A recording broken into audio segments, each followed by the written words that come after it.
Hey everybody, it's Philip Schwartz with App Properties here in Chicago, and today we're going to talk about the buzz term for 2021, historically low inventory. That's right, historically low inventory. You're going to hear this all year long. So the problem with these types of terms and the usage, whether it's on a website or in a newspaper article, is that we tend to think in generalities and they tend to apply those in generalities.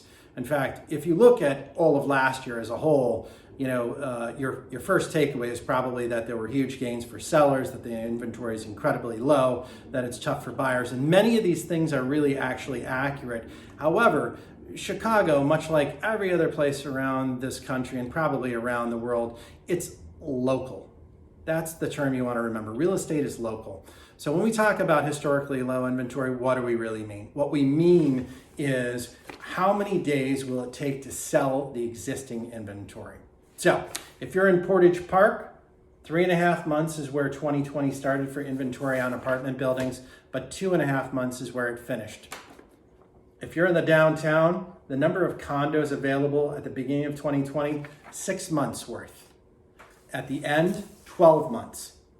Just based on that, you know that historically low inventory applies to Portage Park, but it doesn't apply to the downtown.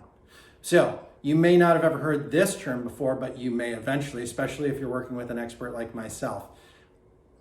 Months of supply of inventory.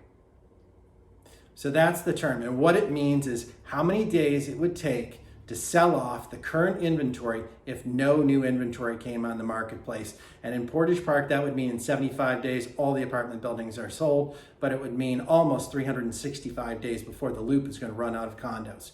So if you're thinking of selling or buying this year, give me a call. Let's talk about the inventory in your area and how it's going to affect your successful transaction.